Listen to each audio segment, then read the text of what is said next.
So when it comes to divorce, we hear the terms collaborate, collaborative, in collaboration with, etc. Those terms are used all the time. What exactly is the collaborative process? Sure. So I would say in a nutshell, you have two attorneys that are representing the spouses if it's a divorce. So one collaborative attorney representing one spouse, the other collaborative attorney representing the other spouse. You enter into a participation agreement. Part of that agreement, you outline the do's and the don'ts. Some of them being, we're not going to badmouth each other. We're going to work as a team. We're going to be open and honest about our finances. And then there is a clause that's called the disqualification provision. I like to equate it to the accountability provision because it says in the event that the process doesn't work out and unfortunately, the collaborative process dissipates, then you would have to fire the attorneys and take the matter to court if it's one issue or all issues, whatever is not resolved.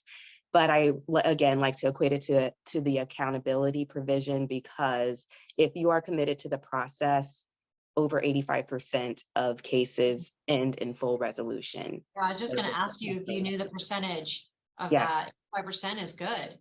Yes. Yeah. Jackie, do you want to add anything about that? Yeah, so I think, Kristen summarized it perfectly. It really is, from my perspective, like we say, the Rolls Royce of a divorce process. It's the most supported that you can be in a process, to have a professional team like that working with you. And so it really is just a wonderful, thorough, thoughtful way of going about things. And I would just add also that, sometimes people are hesitant to sign the participation agreement. They worry that, oh, if this doesn't work out for me, then how would I start over with a new team, with a new attorney? And that is cause for concern. But I actually have not ever had it fall apart. So that statistic seems right on to me, that, most cases it works for, the overwhelming majority of cases it works for. I actually just had one that almost fell apart, that came very close to falling apart. And that participation agreement, I actually think, is what saved the process, to say, we've come this far. Why on earth would we start over again? Let's stick with this and let's find a way to make it work. And we ultimately were successful in signing the settlement agreement. Oh, that's wonderful. And so both of you practice collaborative. Yes.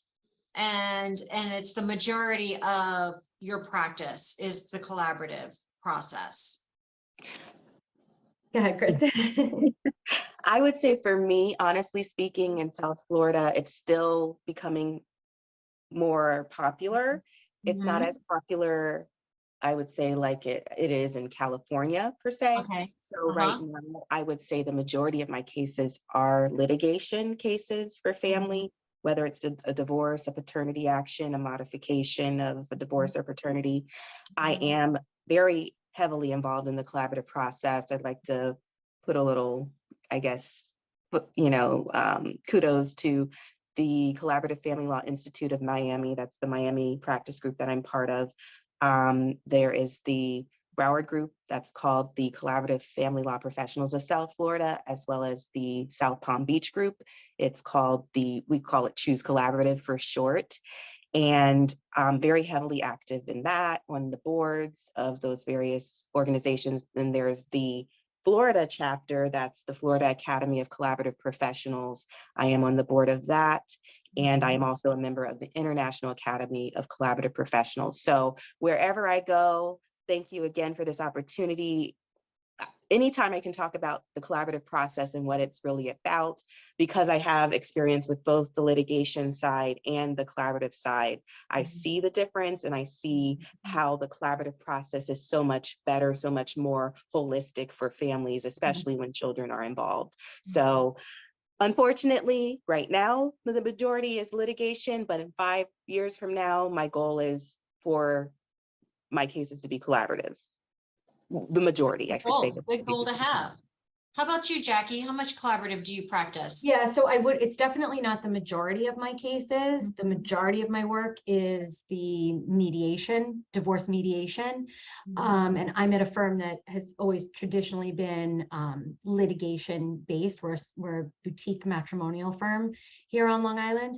I joined the practice just over the summer of 2022 to lead their ADR part of the practice, to handle the mediation and collaborative. So collaborative is not the majority of my casework, but I really think that so much of that has to do with the fact that people just don't know about it. They don't. No, exactly. Most people don't. I mean, even being in Northeast Florida, it's not really a known thing here or very big here. There are not a lot of cases. And I think, again, it's because people just don't know. And so that's why I wanted to have this video so that we can educate people and create some resources for them to reach out and say, hey, I want to know more about the collaborative process.